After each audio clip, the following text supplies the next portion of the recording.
Nama saya Brand Morgan Cibro, NPM 208150054. Saya dari Fakultas Teknik, Prodi Teknik Industri, Universitas Medan Area. Berikut ini adalah video pembelajaran fisika dasar 1 yang saya buat dengan dosen pengampu Bapak Iksan Parinduri. Terima kasih. Baiklah, kita mulai dari bab yang pertama, yaitu besaran dan sistem satuan. Ini bisa kita lihat sama-sama ya.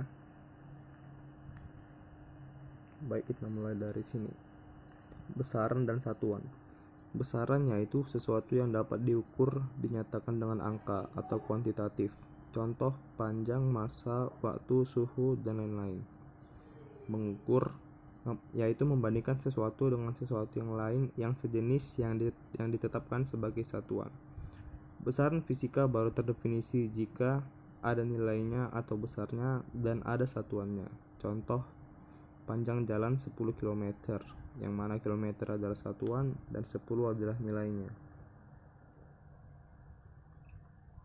Satuan, ukuran dari suatu besaran ditetapkan sebagai satuan. Contoh, meter, kilometer yang merupakan satuan panjang, detik, menit, jam yang merupakan satuan waktu, gram, kilometer yang merupakan satuan massa. Sistem satuan ada dua macam. Yang pertama, sistem metrik. A yang singkatannya MKS merupakan meter kilogram sekon. CGS yaitu centimeter gram sekon. Dua, sistem non metrik atau sistem British. Sistem internasional atau SI. Sistem satuan yaitu sistem satuan MKS yang telah disempurnakan, yang paling banyak dipakai sekarang ini. Dalam SI ada 7 besaran pokok berdimensi dan 2 besaran pokok tak berdimensi. Ini bisa kita lihat sama-sama dalam tabelnya.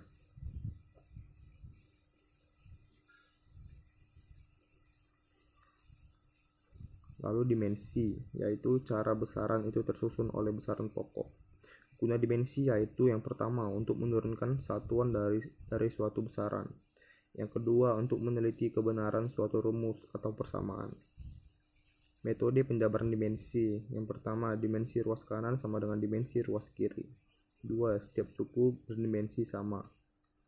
Besaran turunan yaitu besaran yang diturunkan dari besaran pokok. Contohnya seperti tabel berikut.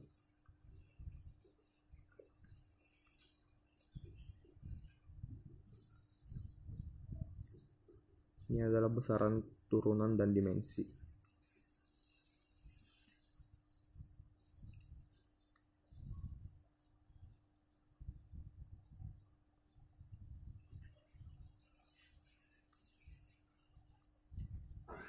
Ini faktor pengali dalam SI.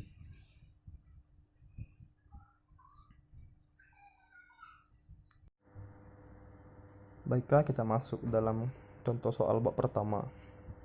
Tentukan dimensi dan satuannya dalam SI untuk besaran turunan berikut. A gaya, B berat jenis, C tekanan, D usaha, E daya. Yang pertama, gaya dengan rumus massa dikali percepatan, di mana dimensi massa yaitu M, dimensi percepatan yaitu LT pangkat minus 2, MLT pangkat minus 2 dengan satuan kilogram meter sekon pangkat minus 2. Berat jenis dengan rumus berat per volume, gaya per volume.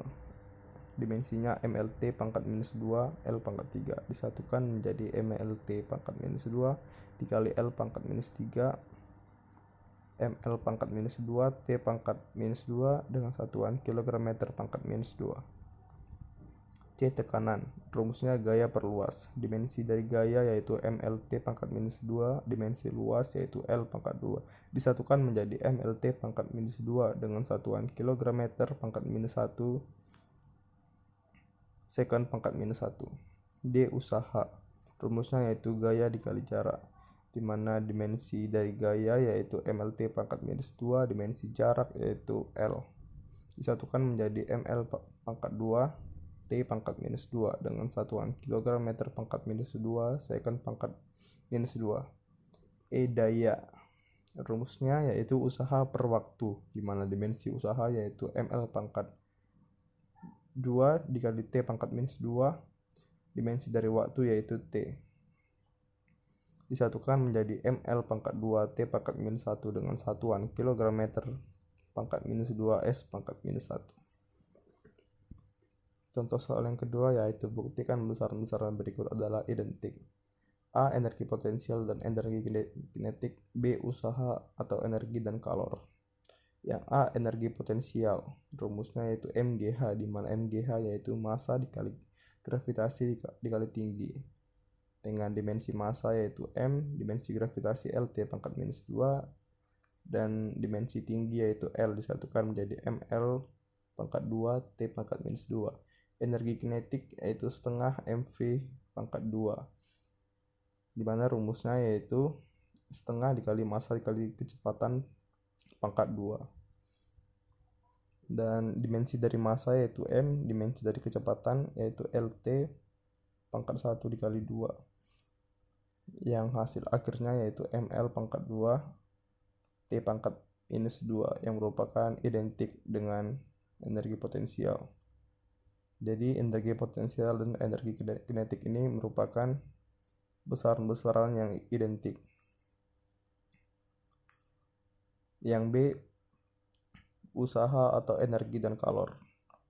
Usaha memiliki dimensi ml pangkat 2 T pangkat minus 2. Energi memiliki dimensi ml pangkat 2 T minus 2. Kalor sama dengan 0,24 dikali energi yang merupakan dimensinya ml pangkat 2 T pangkat minus 2. Ketiganya memiliki dimensi yang sama atau identik.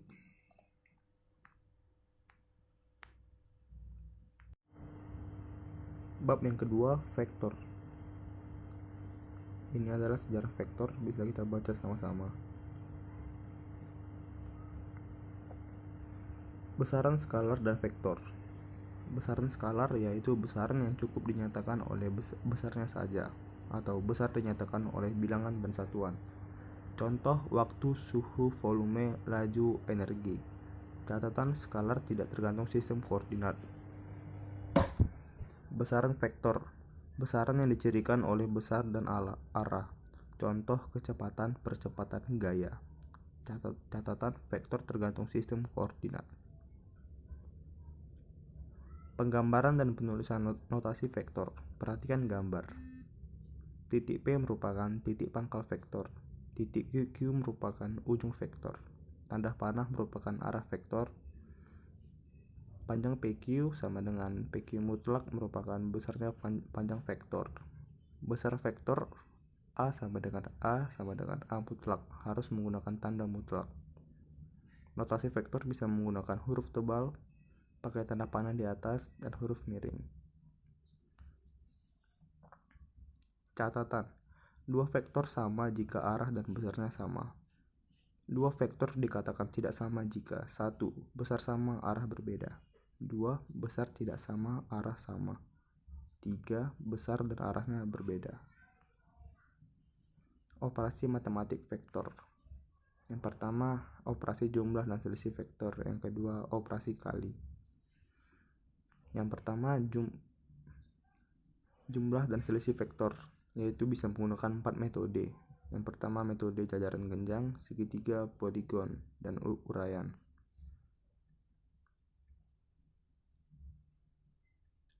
Ini bisa dilihat sama-sama penjelasannya dari jajaran genjang, segitiga, poligon, uraian. Perkalian vektor. 1. Perkalian skalar dengan vektor. Kedua, perkalian vektor dengan vektor.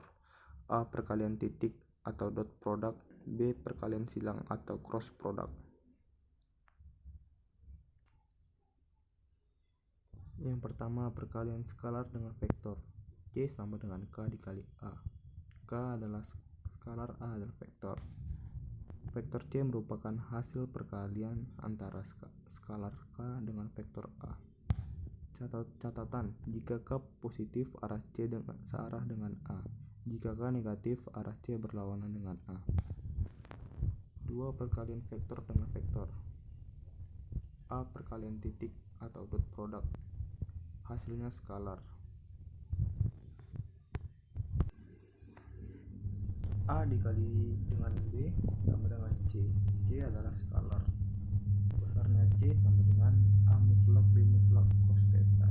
A sama dengan A mutlak sama dengan besar vektor A. B sama dengan B mutlak besar vektor B.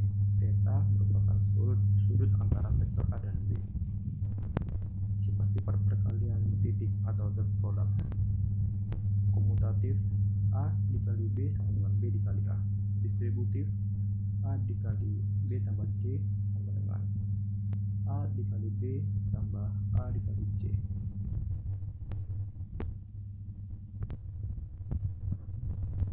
Perhatikan gambar B. Catatan: arah vektor C sesuai aturan tangan. Besarnya vektor C sama dengan A dikali B. A B sin theta. Sifat-sifat: yang pertama, tidak komunikatif. A dikali B tidak sama dengan B dikali A. Yang kedua, jika A dan B saling tegak lurus, A dikali B sama dengan B dikali A. 3. Jika A dan B searah atau berlawanan, A dikali B sama dengan 0. Kemudian vektor satuan. Bisa sama-sama kita lihat notasinya, besar vektornya, dan grafiknya. Sedikit susah untuk saya jelaskan, saya kurang tahu bahasanya gitu. Kemudian sifat-sifat perkalian titik atau dot product vektor satuan, dan sifat-sifat perkalian silang atau cross product vektor satuan. Bisa dilihat pada gambar.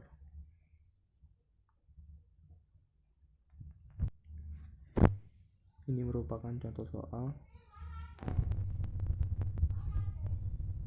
Ada 3 soal di sini, bisa kita pahami sama-sama. Kemudian ini adalah soal yang diberikan dari dosen dan saya akan jawab. Baiklah, ini adalah penyelesaian soal bab kedua bagian pertama, di mana R sama dengan akar F1 2 ditambah akar F2 2 ditambah akar 2 F1 dikali F2 cos A, di mana F1 sama dengan 10 Newton, F2 sama dengan 10 Newton, A yaitu sudut antara kedua vektor, besar dari A yaitu 60 derajat, R sama dengan besar resultan dari kedua belah vektor, sehingga menghasilkan R sama dengan akar 10 2 ditambah akar 10 2 ditambah akar 2 dikali 10 dikali 10 dikali cos 60 derajat. Akar 10 2 ditambah akar 10 2 ditambah akar 2 dikali 10 dikali 10 dikali 0,5. 0,5 merupakan hasil dari cos 60 derajat. Hasil akhirnya yaitu akar dari 300 atau sama dengan 10 akar 3 Newton. Yang kedua, diketahui pada soal F2 sama dengan 15 ditanya yaitu F1. Dikerjakan menggunakan aturan sinus. F2 per sin 30 derajat sama dengan F2 per sin 37 derajat sama dengan R sin per 67 derajat. 15 per sin 30 derajat sama dengan F1 per sin 37 derajat. 15 per setengah sama dengan F1 per 3 per 5. F1 sama dengan 18. Hasil akhirnya F1 ialah 18 Newton. Baik, ini adalah lanjutan dari bab kedua. Melukis penjumlahan vektor. 1. Metode jajar genjang. Jika terdapat dua vektor F1 dan F2, maka kita bisa menjumlahkan kedua vektor dengan cara berikut. Yang pertama, lukis vektor pertama dan kedua dengan titik pangkal berimpit. Yang kedua, lukis sebuah jajar genjang dengan kedua vektor tersebut sebagai sisi-sisinya. 3. Diagonal jajar genjang yang titik pangkalnya sama dengan titik pangkal kedua vektor adalah merupakan resultan vektor. Yang kedua, metode segitiga. Untuk menentukan resultan dua vektor dengan metode segitiga dapat dilakukan cara berikut. Terlebih dahulu perhatikan gambar. Caranya yaitu yang pertama, lukis vektor pertama sesuai dengan besar dan arahnya. Yang kedua, lukis vektor kedua dengan titik tangkap berimpit dengan ujung vektor pertama. Yang ketiga, hubungkan titik tangkap vektor pertama dengan ujung vektor kedua. Yang ketiga, metode poligon. Metode jajar genjang hanya efektif untuk dua buah vektor. Jika lebih dari dua vektor, maka Dua buah vektor ditentukan resultannya dahulu dan hasilnya dijumlahkan dengan vektor ketiga, baru bisa ditentukan resultan akhirnya. Jika terdapat lebih dari dua vektor, maka cara paling mudah adalah menggunakan metode poligon. Pada dasarnya metode poligon adalah pengembangan dari metode segitiga. Cara menentukan resultan dengan maaf tadi ada sedikit gangguan. Saya ulangi dari metode poligon. Metode cajar genjang hanya efektif untuk dua buah vektor. Jika lebih dari dua vektor, maka dua vektor ditentukan resultannya dahulu dan hasilnya dijumlahkan dengan vektor ketiga, baru bisa ditentukan resultan yang akhirnya. Jika terdapat lebih dari dua vektor, maka cara paling mudah adalah dengan menggunakan metode poligon. Pada dasarnya metode poligon adalah pengembangan dari metode segitiga. Cara menentukan resultan dengan metode cajar genjang adalah sebagai berikut. Yang pertama, lukis vektor pertama yang akan ditentukan resultannya. Yang kedua, lukis vektor kedua dengan pangkal berimpit dengan vektor pertama. Yang ketiga, lukis vektor ketiga dengan pangkal berimpit dengan vektor kedua. 4. Ulangi langkah di atas hingga semua vektor yang akan dijumlahkan habis dilukiskan. Yang kelima, tarik garis dari pangkal vektor pertama hingga ujung vektor terakhir. Vektor ini adalah merupakan resultan vektor tersebut. Perhatikan gambar. C. Menentukan resultan vektor dengan metode analisis. Yang pertama dengan metode grafis. Terdapat 4 cara. Cara yang pertama yaitu gambarkan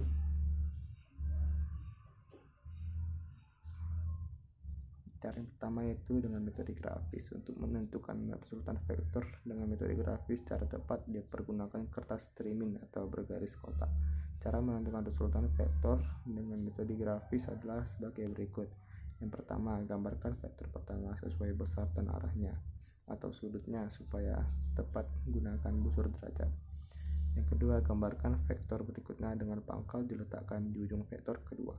Pastikan juga vektor kedua sama sesuai besar dan arahnya. Yang ketiga, ulangi langkah tersebut hingga semua vektor dilukiskan dengan tepat. 4.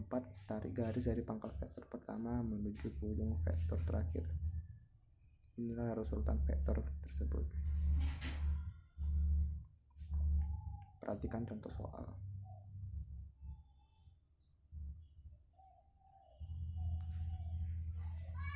Baik, jika diperhatikan resultan vektor, pada bagian mendatar X terdapat 6 satuan, sedang pada sumbu vertikal Y terdapat 8 kotak, sehingga resultannya adalah R sama dengan 6 kuadrat ditambah 8 kuadrat, yang hasilnya adalah 10 satuan. Jadi jawaban yang benar di atas adalah B, 10. Yang kedua, metode analitis. Metode yang paling tepat untuk menentukan resultan vektor adalah metode analisis. Metode ini dapat menentukan besar dan resultan dan arahnya dengan tepat. Ada dua cara untuk menentukan resultan vektor dengan metode analisis. Yang pertama, menggunakan rumus kosinus. Jika terdapat dua vektor F1 dan F2 saling membentuk sudut sebesar alfa, maka besar resultannya dapat ditentukan dengan rumus kosinus berikut.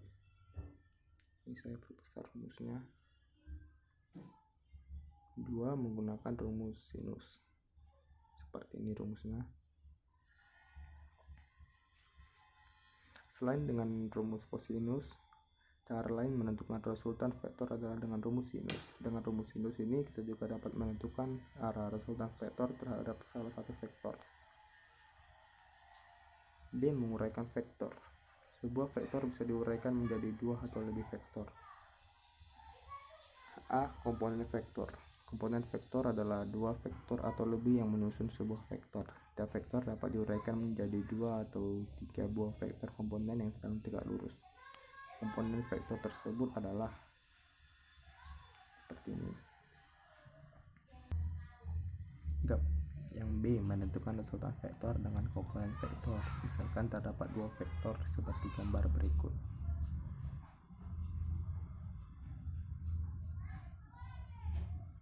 Tentukan resultan kedua vektor tersebut dengan menggunakan komponen vektor. Untuk memudahkan kita bisa melukiskan komponen tiap vektor.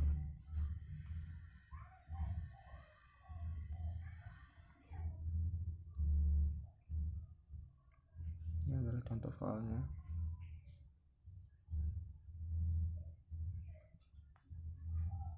contoh soal dan penyelesaiannya.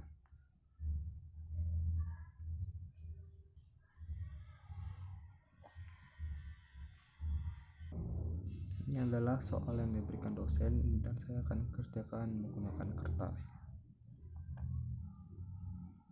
Berikut ini adalah penyelesaian soal dari bab kedua bagian yang kedua. Yang pertama dari nomor 2. V sama dengan 8I dikurang 4C. Vx sama dengan 8, Vy sama dengan minus 4. Tangen alfa sama dengan Vy per Vx.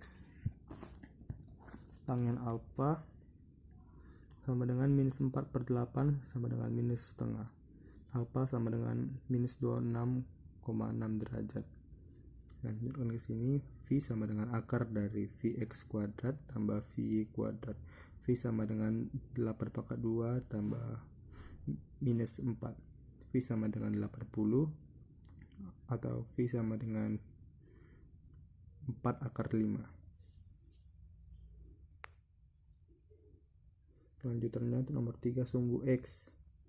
X sama dengan 2N tambah 6N. X sama dengan 8. Sumbu Y. Y sama dengan 6N tambah 0N sama dengan 6N. Jadi resultan gayanya yaitu R sama dengan 10 Newton kuadrat tambah 6 Newton kuadrat. R sama dengan 64N kuadrat tambah 36N kuadrat. Jadi R sama dengan 100N kuadrat dengan hasil akhirnya resultannya yaitu 10N atau 10 Newton. Yang selanjutnya bab yang ketiga yaitu kinematika gerak lurus. Suatu benda dikatakan bergerak bila kedudukannya selalu berubah terhadap suatu acuan. Ilmu yang mempelajari gerak tanpa mempersoalkan penyebabnya disebut kinematika. Gerak lurus disebut juga sebagai gerak satu dimensi. Perpindahan kecepatan dan percepatan. Yang pertama, perpindahan vektor, perubahan kedudukan benda dalam selang waktu tertentu atau tergantung sistem koordinat. Delta X sama dengan X2 dikurang X1.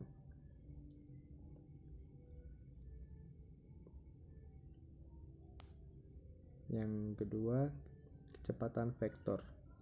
Bila benda memerlukan waktu delta T untuk mengalami perpindahan delta X, maka kecepatan rata-rata saya diperhatikan pada gambar. Kecepatan rata-rata rumusnya yaitu perpindahan per waktu yang diperlukan. Kecepatan rata-rata sama dengan kemiringan garis yang menghubungkan X1 dan X2. V rata-rata rumusnya yaitu X2 dikurang X1 per T2 dikurang T1 sama dengan delta X per delta T.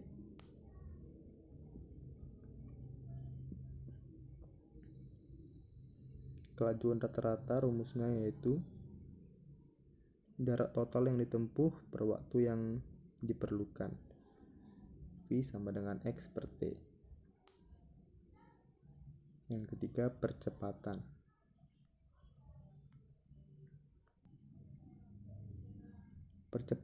Percepatan rata-rata rumusnya itu A rata-rata sama dengan V2 dikurang V1 sama dengan delta V per delta T. Gerak lurus beraturan. Bisa dilihat pemaparan grafik pada gambar. Kemudian gerak lurus berubah beraturan. Gerak suatu benda pada lintasan lurus terhadap titik acuan tertentu dengan percepatan A tetap atau konstan. Besar percepatan A yaitu besar perubahan kecepatan atau delta V per perubahan waktu delta T. A sama dengan delta V per delta T sama dengan Vt per V0 per Tt dikurang T0 sama dengan Vt dikurang V0 per T. Vt dikurang V0 sama dengan A dikali T. V1 sama dengan V0 ditambah A T. Percepatan ada dua macam yaitu percepatan bila A positif atau A lebih besar dari 0. Perlambatan bila A negatif, A lebih kecil daripada 0. Ini bisa kita lihat grafik GLBB. Jarak yang ditempuh benda S sama dengan luas grafik V dikurang T. S sama dengan luas trapesium grafik V dikurang T. S sama dengan jumlah garis jajar dikali seperdua tinggi. S sama dengan V0 tambah V1 dikali setengah T. V0 tambah V0 ditambah AT dikali setengah T. 2V0 ditambah AT sama dengan setengah T. 2 dikali setengah V0 T tambah setengah ATT. Jadi rumusnya yaitu S sama dengan V0 T ditambah setengah AT kuadrat. Dari VT sama dengan V0 ditambah AT, V1 menjadi V1 dikurang V0 sama dengan AT. T sama dengan V1 dikurang V0 per A. Disubstitusikan ke S sama dengan V0 T tambah setengah AT kuadrat. Sehingga S sama dengan V0 T ditambah setengah AT kuadrat sama dengan V0 dikali VT dikurang V0 per A ditambah setengah A dikali VT dikurang V0 per A pangkat 2. Bisa dilihat kelanjutan rumusnya ya.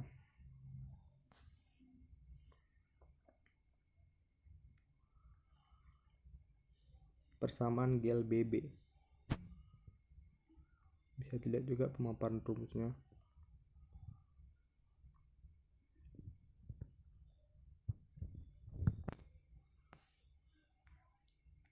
Gerak vertikal yaitu gerak pada arah sumbu vertikal termasuk GLBB.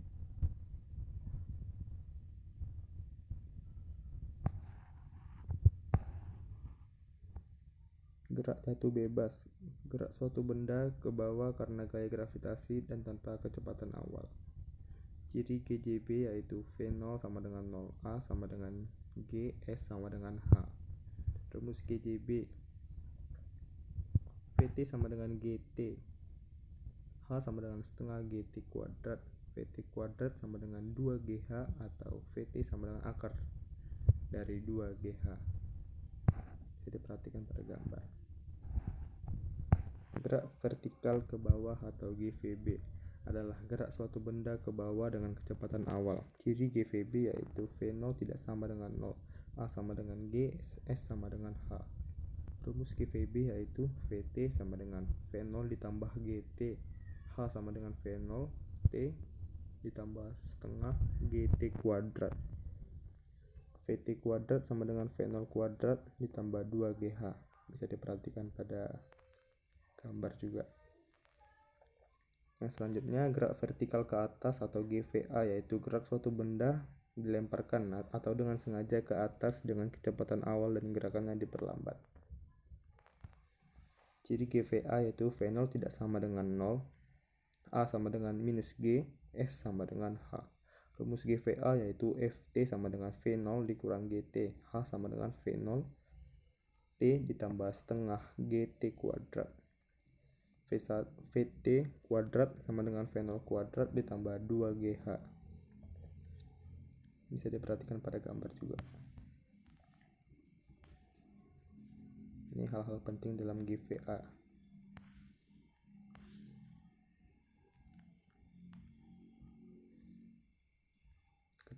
Kecepatan benda saat dilepas dan kemudian diterima kembali pada posisi yang sama.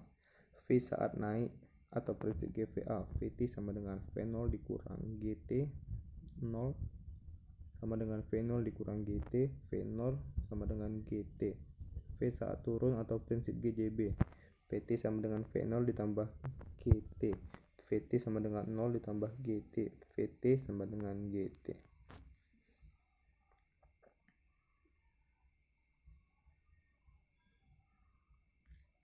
Lalu lama benda di udara, VT sama dengan V0 dikurang GT naik 0 sama dengan V0 dikurang GT naik. T naik sama dengan V0 per G. VT sama dengan V0 ditambah GT turun. V0 sama dengan 0 ditambah GT turun. T turun sama dengan V0 per G. T naik sama dengan T turun. T total sama dengan T naik ditambah T turun. Atau sama dengan V0 per G ditambah V0 per G. Jadi T totalnya yaitu 2V0 per G.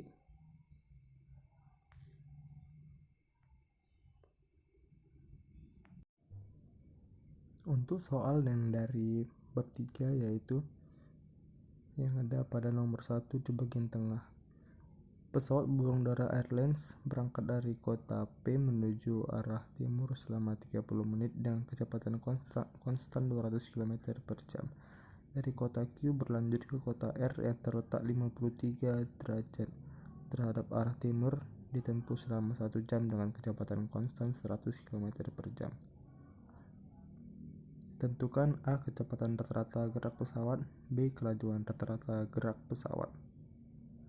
Pembahasan. Terlebih dahulu cari panjang PQ, QR aksen, RR aksen, PR aksen, dan PR.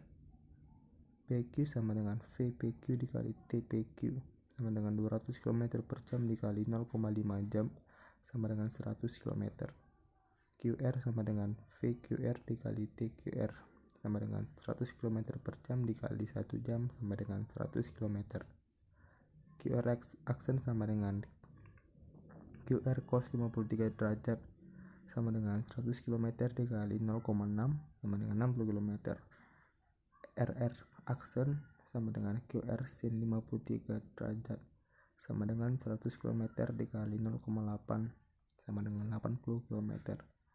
PR aksen sama dengan PQ ditambah QR aksen sama dengan 100 tambah 60 sama dengan 160 km.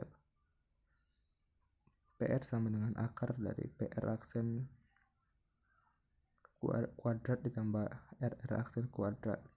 PR sama dengan akar dari 160 kuadrat ditambah 80 kuadrat sama dengan akar dari 32.000 sama dengan 80 akar 5 km. Jarak tempuh pesawat sama dengan PQ ditambah QR sama dengan 100 ditambah 100 sama dengan 200 km. Perpindahan pesawat sama dengan PR sama dengan 80 akar 5 km. Selang waktu sama dengan 1 jam ditambah 0,5 jam sama dengan 1,5 jam. Jadi untuk menjawab soalnya yang A yaitu V sama dengan S per T sama dengan 80 akar 5 km per 1,5 jam sama dengan 53,3 akar 5 km per jam. B. Kelajuan rata-rata sama dengan VS per T sama dengan 200 km dibagi 1,5 jam sama dengan 133,3 km per jam.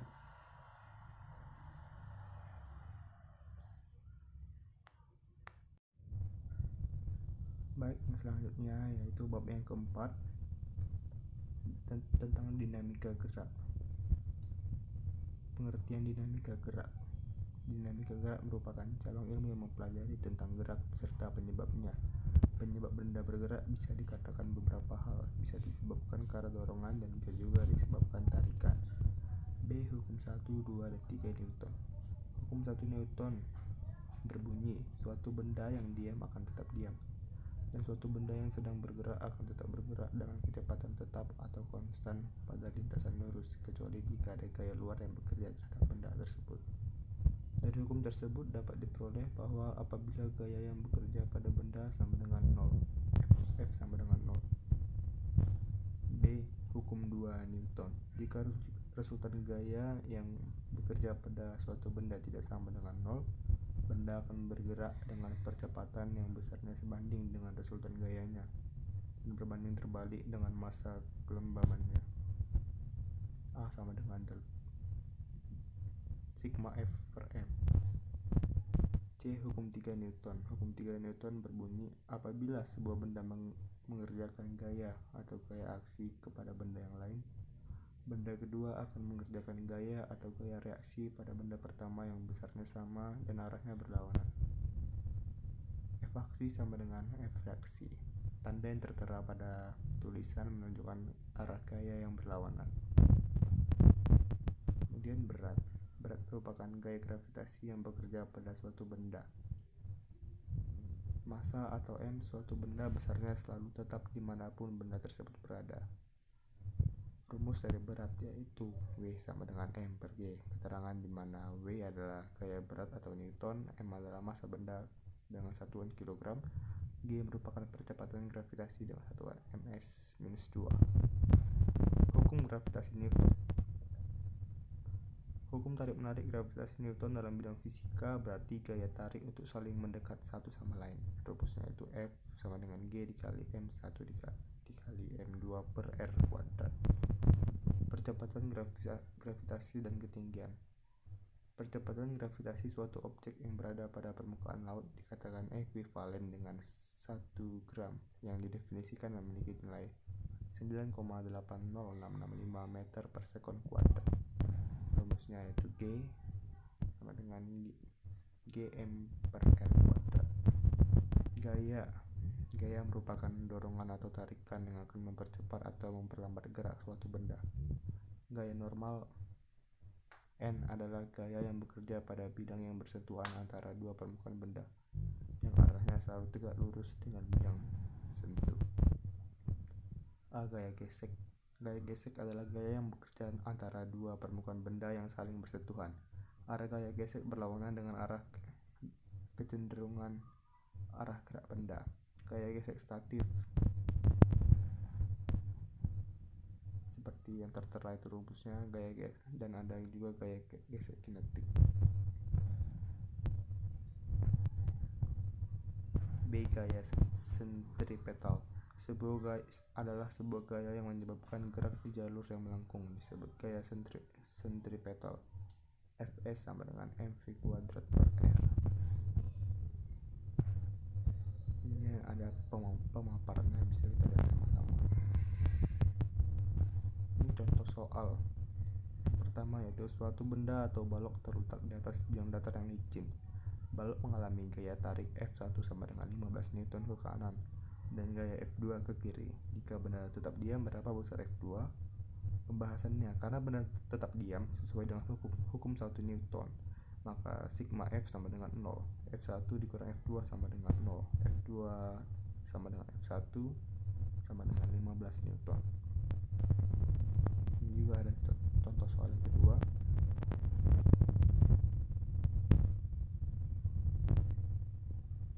Tadi sedikit ada gangguan. Ini contoh soal yang kedua. Kita langsung ke soal.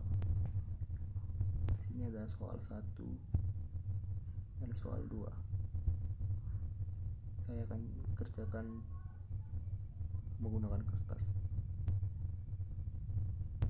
Ini adalah penyelesaian soal bab keempat, dinamika gerak. Yang pertama diketahui F sama dengan 20 Newton, M sama dengan 5 kg, theta sama dengan 37 derajat, gravitasi sama dengan 10 meter per sekon kuadrat. Yang ditanya A. Jawabannya sigma Fx sama dengan M dikali A. W sin 37 dikurang F cos 37 sama dengan M dikali A. 5 dikali 10 dikali 0,6 dikurang 20 dikali 4/5 sama dengan 5 dikali A. 30 dikurang 16 sama dengan 5 dikali A. 14 sama dengan 5A. A sama dengan 14/5. Hasil akhirnya yaitu 2,8 meter per sekon kuadrat. Selanjutnya yang nomor 2 yaitu sigma F sama dengan sigma M dikali A. W2 sama dengan sigma M dikali A. M2 dikali G sama dengan M1 tambah M2 dikali A, di mana F yaitu gaya atau satuannya Newton, W sama dengan berat, satuannya Newton, M sama dengan massa, 1,6 kg, A sama dengan percepatan benda 1,6 meter per sekon kuadrat, G yaitu percepatan gravitasi 1,6 meter per sekon kuadrat. Maka kita masukkan nilai yang diketahui. A sama dengan M kuadrat dikali G sama dengan M1 ditambah M2. A sama dengan 1 kg dikali 10 meter per sekon kuadrat per 4 kg ditambah 1 kg. A sama dengan 10 Newton per 5 kg. A sama dengan 2 meter per sekon kuadrat. Jadi nilai A.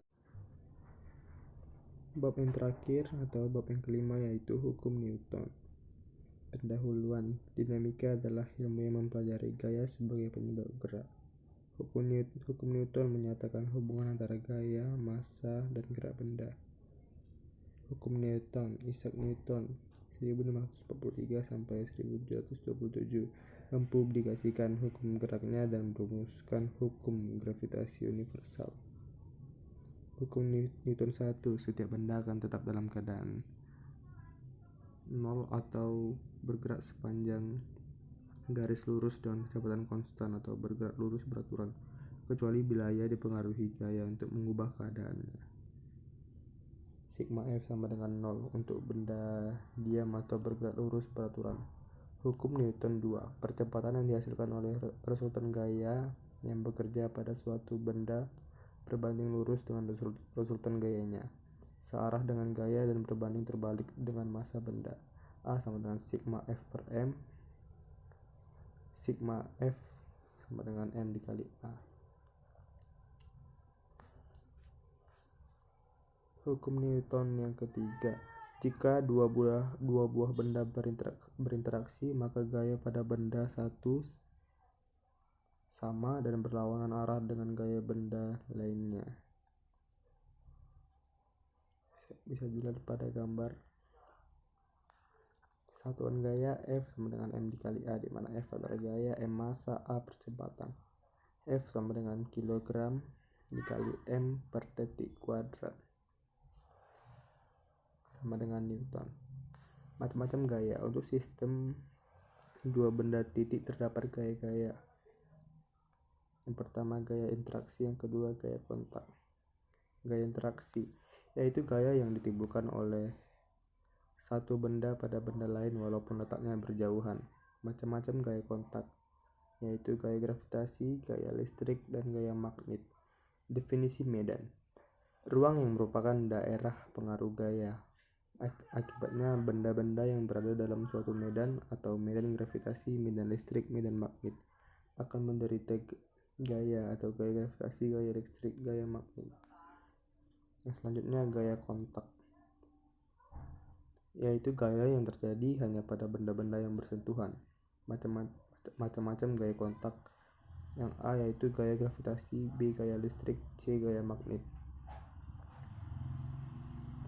A. Gaya normal. Gaya reaksi dari gaya berat yang dikerjakan benda terhadap bidang tempat benda terletak atau benda melakukan aksi. Bidang melakukan reaksi. Arah gaya normal N selalu tegak lurus pada bidang.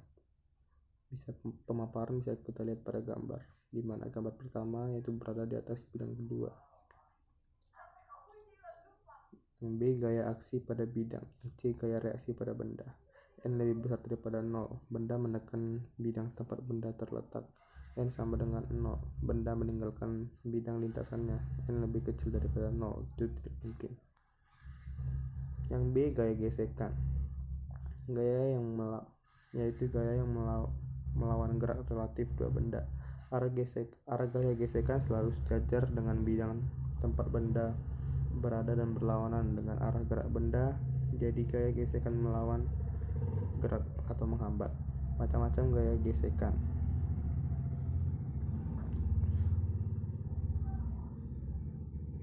Yang pertama gaya gesekan antara zat padat dan zat padat. Yang kedua gaya gesekan antara zat padat dan zat cair atau fluida. Yang pertama gaya gesekan statis atau Fs, yaitu gaya gesekan yang bekerja antara dua permukaan benda dalam keadaan diam relatif satu dengan yang lainnya. Fs lebih kecil sama dengan N. Fs yaitu gaya gesek statis Kemudian koefisien gesekan statis dan N adalah gaya normal. Fs lebih kecil dari gesekan statis N, yaitu benda diam. Fs sama dengan gesekan statis S kali N merupakan benda akan bergerak. Yang kedua, gaya gesekan kinetik atau Fk. Gaya gesekan yang bekerja antara dua permukaan yang saling bergerak relatif. Fk lebih kecil dari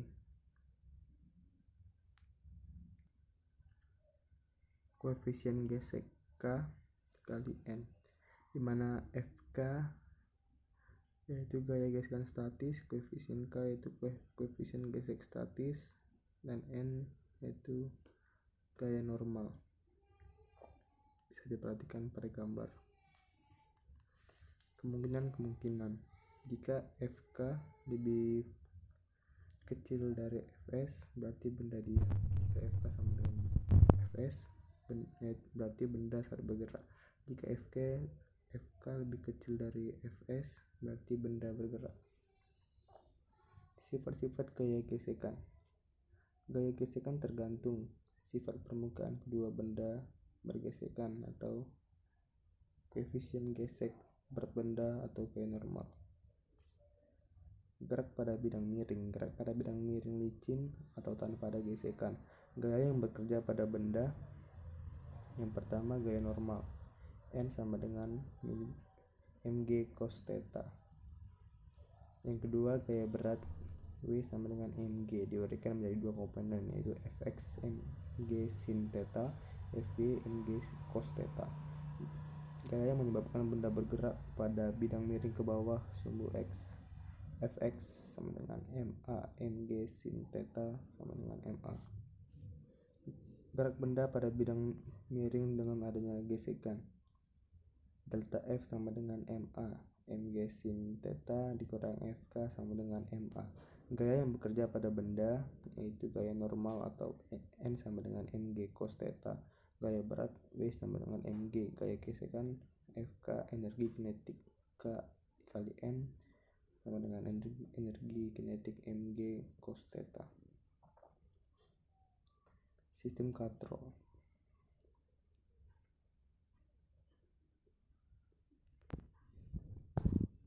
Gaya yang bekerja pada benda A gaya normal, Na sama dengan Ma dikali G. Gaya gesek Fa sama dengan energi kinetik K dikali Ma dikali G. Gaya tegangan tali yaitu T. Pada benda B, gaya berat Wb sama dengan Mb dikali G. Gaya tegangan tali sama yaitu T. Jika benda bergerak maka berlaku hukum Newton 2, sigma F sama dengan Ma. Untuk kedua benda berlaku untuk bidang kasar seperti rumus yang tertera.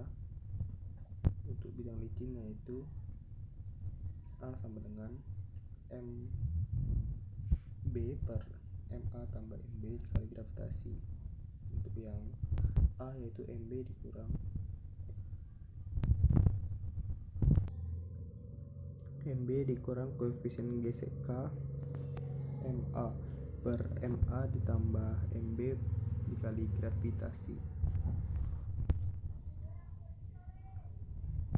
Dua benda yang bertumpuk pada bidang horizontal. Bisa dilihat pemaparannya pada gambar. Kemudian kita masuk pada contoh soal. Benda diam, hitunglah gaya normal yang bekerja pada benda. Pembahasannya N sama dengan 6 kg. Itu massa benda. Gravitasi sama dengan 10 meter second kuadrat. W sama dengan M dikali G yang merupakan 6 dikali 10 sama dengan 60 Newton. Dari contoh soal kita dapat mengetahui bahwa berat atau W berat dipengaruhi oleh gaya gravitasi dan gaya normal N selalu tegak lurus ke permukaan yang bersentuhan dengan benda. Perhatikan gambar berikut. Sehingga N dikurang W sama dengan 0, N dikurang 60 sama dengan 0, N sama dengan 60 N atau 60 Newton. Oke, kita lanjut pada soal. Saya akan mengerjakan soal nomor 1 dan nomor 2 menggunakan kertas. Baiklah, ini adalah penyelesaian soal dari bab yang kelima. Nomor 1, diketahui MA sama dengan 4 kg, MB sama dengan 5 kg, theta sama dengan 37 derajat. Ditanya besar dan gesekan. Jawabannya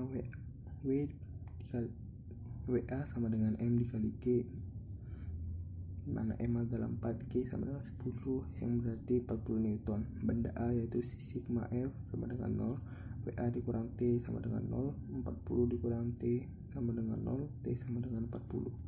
Benda B yaitu sigma F sama dengan 0, T dikurang WB dikali sin 37 dikurang F sama dengan 0, 40 dikurang 50 kali 315 dikurang F sama dengan 0, 10 dikurang F sama dengan 0, F sama dengan 10.